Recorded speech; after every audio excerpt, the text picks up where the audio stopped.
O modelo de Jesus. Jesus, filho de Maria e do Pai dos céus, estava ali adotado por José e vivia na comunidade como um ser humano, um menino que crescia como os outros todos. Isso é o que nos diz Lucas no capítulo 2, verso 52. Ele não era um Deus na terra, mas era um menino, um homem que vivia de acordo com a vontade de Deus, do seu Pai. E ele não deixava de lado a sua autoridade divina, ele não deixava de ser divino, mas esse ser divino estava dormente, não estava atuante enquanto este menino crescia. Veja, Lucas 2,52 nos explica isso. Ele estava vivendo na terra como um de nós. Jesus ia crescendo em sabedoria, estatura e graça diante de Deus e dos homens.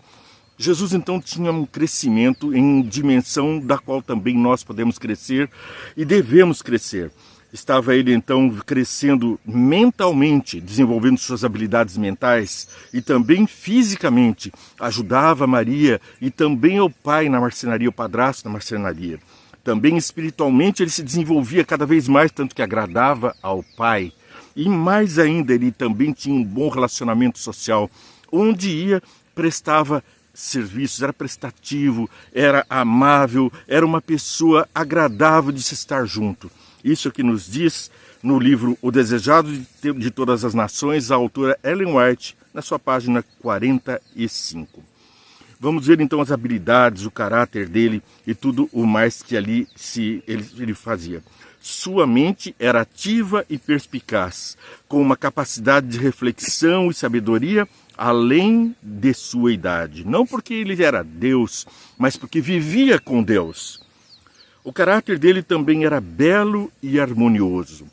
Assim também o caráter do cristão, aquele que se diz semelhante a Cristo, seguidor de Cristo, deve ter um caráter belo e harmonioso, firme em suas convicções bíblicas.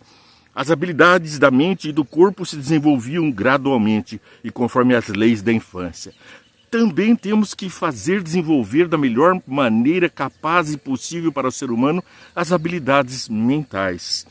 A confiança, o estudo, e especialmente o estudo da palavra de Deus, porque ali diz o princípio da sabedoria. A palavra de Deus é o princípio da sabedoria. Deus é o princípio da sabedoria. Então, como criança, Jesus era incomparavelmente amável. E nós, muitas vezes, como cristãos, tratamos os outros com indiferença ou até com um espantoso ódio ou rancor. Aquelas mãos cheias de boa vontade estavam sempre prontas para servir aos outros, mas nossas mãos, muitas vezes mesquinhas, servem apenas a nós mesmos os banquetes dessa vida. Manifestava uma paciência que nada conseguia perturbar e uma veracidade nunca disposta a sacrificar a integridade. Firme como a rocha, em questões de princípio, sua vida revelava a graça da cortesia altruísta. A graça de Deus para sermos altruístas e uma veracidade sempre, nunca dispostos a sacrificar a integridade. Em Mateus 4, verso 23, nós vamos ler a sequência desse assunto. E aqui temos: Jesus lhe disse: é claro que vocês me citarão esse provérbio, médico, cura-te a ti mesmo. Bom, ali estava Jesus a curar a nós todos com o seu bom exemplo. Faze aqui em tua terra o que ouvimos que fizeste em Cafarnaum. Bem, Jesus fazia as boas obras por todos os lugares por onde andava. O ser humano é uma pessoa integral. Nós somos corpo, alma, espírito e também desenvolvimento de todas as potencialidades de acordo com a vontade do Pai, para que nós sejamos semelhantes a Ele em tudo. Para que nós possamos ser chamados filhos de Deus, não podemos trazer dentro de nós ou em torno de nós coisas que nos tornem menos do que filhos de Deus. Quer nossa alimentação, nossos hábitos, nosso trabalho, nossa índole, nossa vontade de ser e viver, o nosso caráter deve espelhar Jesus. Os elementos físicos e espirituais, tão poderosos e integrados, não podem ser separados. Os atributos, portanto, de uma pessoa que se diz cristã e vive diferente, a relação dela com Deus não pode ser diferente da relação dela, pessoa, com os seus semelhantes, também filhos de Deus, seus irmãos. Jesus tratou pecadores e os demais, todos nós pecamos, mas os demais que se diziam santos, da mesma forma. Ele tratava as pessoas com carinho, com amor e tratava de restaurar, conforme diz aqui o livro Educação, página 9, também de Ellen White.